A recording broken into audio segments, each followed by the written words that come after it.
Magandang araw mga amo at welcome sa Kalye Topics. So sa July 22 ay nakatakdang makipagkita si Pangulong Bongbong Marcos kay Pangulong Donald Trump ng United States. At syempre, alam na natin kung ano yung mga bagay na maaaring pag-usapan nila sa nasabing meeting na yan. Dahil nakaschedule, ewan ko lang kung nabalitaan nyo na, pero malamang, naibalita na yan, hindi pa lang medyo mainit na yan, ay inimbitahan ni President Donald Trump si President Bongbong Marcos na pumisita sa White House. Malamang para pag-usapan unang-una sa agenda sigurado niyan ay yung atensyon na namumuo sa South China Sea, yung ating dispute sa China. Ikalawa dito yung taripa na ipinataw sa atin, 20% ata kung hindi ako nagkakamali. At syempre yung pangatlo, pinaka-importante sa lahat, sa aking opinion, yung pag-expand ng military presence ng Amerika dito sa ating bansa. So, iisa-isahin natin niya. Una, well, actually, halos pwede mo nang pagsabayin. Pwede natin pagsabayin yung problema ng China at ng Pilipinas at nung military forces ng Amerika dito sa ating bansa. So, yun ang unahin natin. So, nakatitiyak ako na yun ang unang-unang pag-uusapan ng dalawang pangulo. Alam naman natin na importante ang lokasyon ng Pilipinas para sa United States, lalo na't gustong-gusto nilang i-contain ang paglakas ng China. So, siyempre, mangangailangan ng military presence yan. At dapat maging ika nga ay matalino si Pangulong Bongbong Marcos, lalong-lalo na't kung ito ang kanilang unang pag-uusapan. Sinabi ko na dati na kailangan natin ng Amerika. Pero naturalmente, may mga magsasabi sa inyo, siguro, Boss Dags, maka-US ka. Dahil pabor na pabor ka, lagi. Pag US presence sa Pilipinas sa pinag-uusapan. Well, hindi naman. Pero siyempre, kung sino yung nagbibigay ng tulong sa'yo, siyempre kailangan paboran mo. Mahirap tayong bansa. Halos umaasa lang tayo, ika nga, sa ayuda ng ating mga kaalyadong bansa, lalong-lalo na ang United States. Kung aasa naman tayo sa China, nangyari na yan kay dating Pangulong Rodrigo Duterte, pero barya-barya lang ang nakuha natin dyan at yung ibang mga ipinangako pa ng China ay hindi na natupad dahil problema din ata ngayon ng China sa kanilang ekonomiya at pinansyal na pananalapi nila. So, may mga project na napirmahan na hindi na yata tuloy ngayon. So, syempre, dito tayo sa US dahil unang-una, kailangan nila ang Pilipinas para makontain nila ang China. So, syempre, pagdating sa ganyang bagay, may mga dapat din tayong hilingin sa kanila. Dahil sigurado ang hihilingin nila mag-expand ng military presence o madagdagan yung kanilang mga sundalo na pwedeng humimpil dito sa ating bansa. Kailangan may kapalit yan. Ika nga, give and take lang yan. So kung nais nila ng ganun, pero ang pauna yata nilang regalo sa atin dyan dagdag na pondo para yung ating mga military bases ay makagawa ng maayos. Dolyares yan. Milyon-milyon dolyares ang pinag-uusapan dyan. Ibinigay pa lang ng US sa atin. Pero dapat, ika nga kumbaga sa baraha, kailangan humiri tayo ng ilan pa. So, ano ang pwede nating ihirit sa United States, sa US, kay President Donald Trump?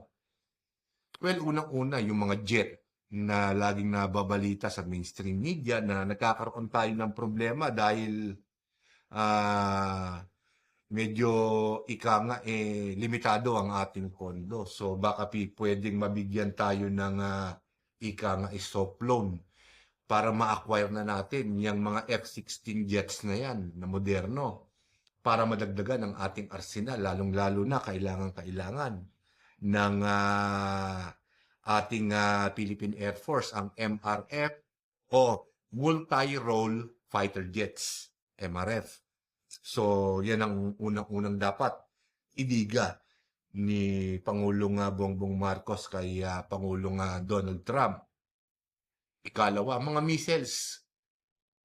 Kailangan natin yan. Kung konti lang ang meron tayo yan. May mga frigates tayo na capable ng mag-launch ng mga missiles. So, siyempre, kailangan mahiling din niya yon. Ikatlo, siyempre, yung mga pinaglumaan nilang hindi naman pinaglumaan, pero yung mga pwedeng mga naval assets na hindi na nila ginagamit, baka pwedeng dito na sa atin mapunta. Kasi siyempre, alam na alam natin ang hihilingin. Lalo-lalo na ako. Alam na alam ko kung ano yung mga bagay na hihilingin ni Donald Trump diyan sa pag-uusap na yan. Additional military presence ng US sa Pilipinas. Siyempre, pangalawa, dagdag na missiles. Di ba? May mga missile systems na pinadala rito ang US, pero sa tingin ko kulang pa yon. At ang pumipigil sa US para makapagpadala pa ng maraming missiles dito, mga defense system, mga radars, ay dahil siyempre sa ating Kongreso, sa ating bansa. So, kinakailangang ma-plancha ni Pangulong Bongbong Marcos yan, ma-assure. Lalong-lalo na siyempre, alam ko, kasama dyan si Speaker Martin Romualdez na siya ngayong inaasahan na magiging pinuno pa rin ng Kongreso, ito 20th Congress. So, maibibigay nila yan kung nanaisin nila. So, missile system, naval, ano pa ba, yung jet. Siyempre, pangatlo, yung pinaka-importante din yung mga missile system. At siyempre, alam natin, makabago na ang digmaan ngayon. Ang ginagamit na drone. So, kailangan meron din yan. Pero alam ko, kapag pumayag na ma-expand ang military bases dito sa ating bansa, lahat ng mga binanggit ko na yun, siyempre, dadalhin na rin dito ng United States at gagamitin nila. So, ang magiging isa na lang na munting hiling diyan, makapag-ensayo. Magamit o pagpraktisa ng ating mga kasundaluhan yung mga modernong gamit na yan. So, yan ang aspeto ng conflict natin sa China na sigurado akong pag-uusapan nila. Dalawa na yung nakuha ko naval military expansion ng US at yung ano ba yun sa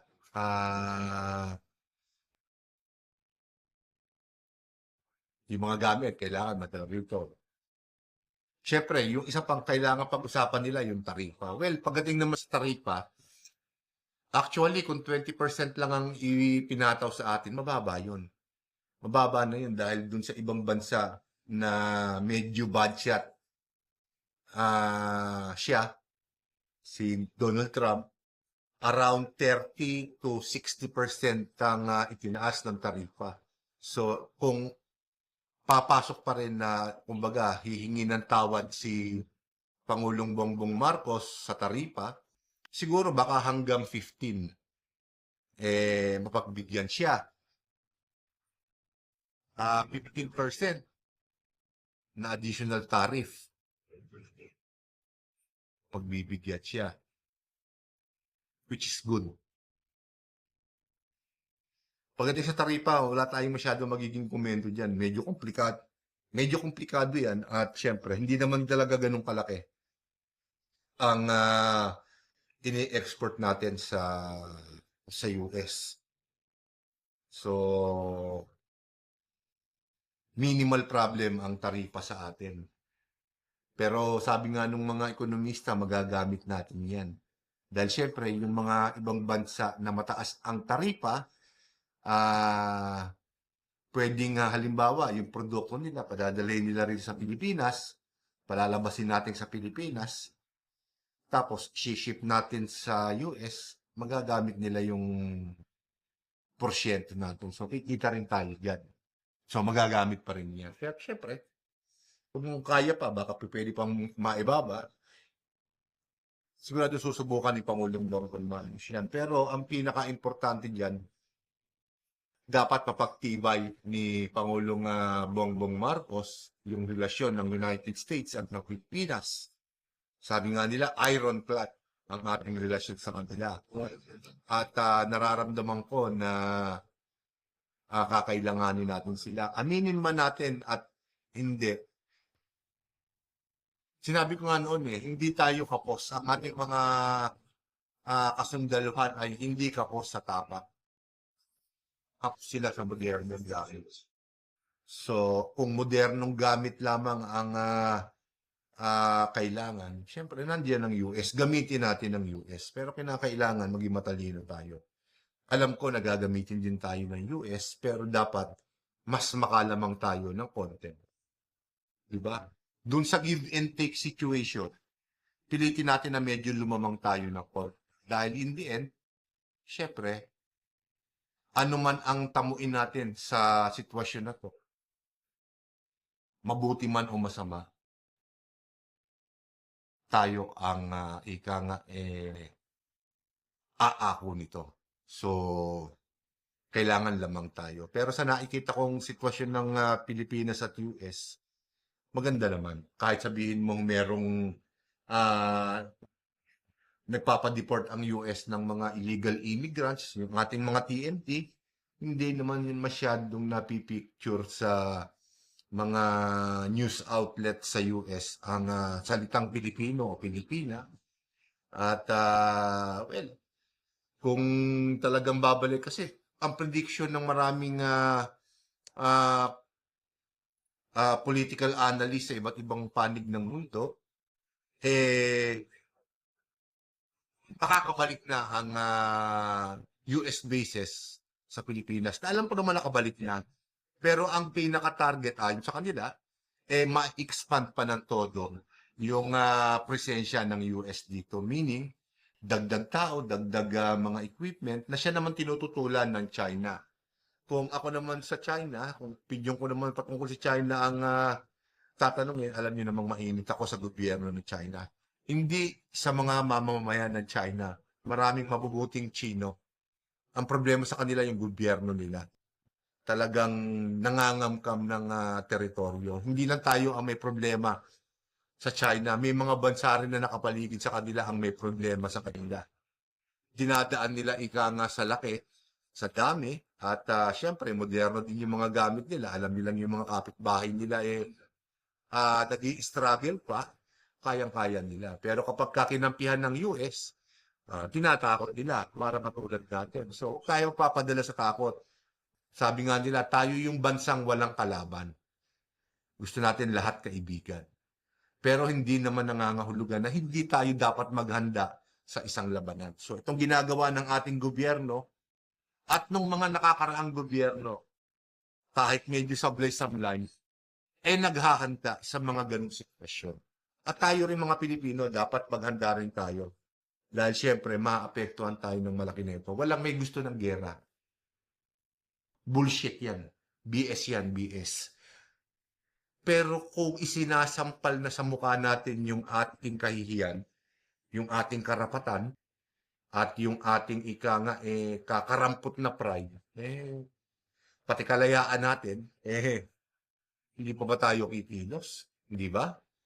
So, sa tingin ko, maganda yung direksyon na pinupuntahan ng relasyong Pilipinas at US. O kahit na sinong bansa na nais tayong tulungan, dapat pakitunguhan natin ng ayos. O kahit China, kung magiging maganda ba ang pakikitungo nila sa atin, ba't hindi natin sila pwedeng pakibagayan? Pero sa kasalukuyan, nakikita naman natin na kapag yung ating mga vessels, mga naval vessels natin sa dagat, ay naglalaya, ginaharas nila, binobomba nila ng tubig, tinututukan ng laser. Anong klaseng kapitbahay yan? Anong klaseng kaalyado yan? So, sila na rin na nagtutulak sa atin para makipag-alyado sa mga bansa na galit din sa kanila.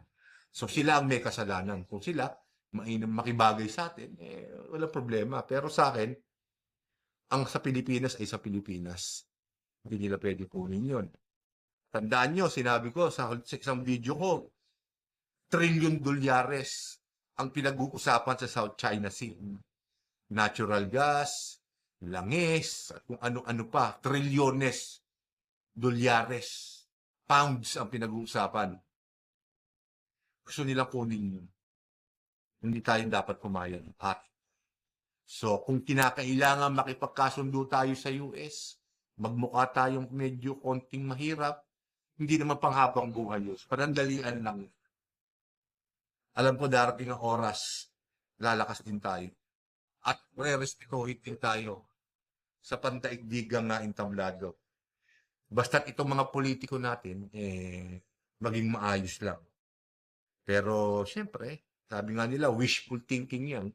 Ang inaatubag lang ng mga politiko natin, yung pansarili nilang interes. At uulitin ko, hindi ko alam kung maganda o mabuti ang kanilang political interest. Pero, mas nakalalamang yung hindi pabor sa atin, malamang pangit. So, antayin natin kung ano pa yung magaganap dito sa napipintong paghaharap ni President Donald Trump at ni President Bongbong Marcos.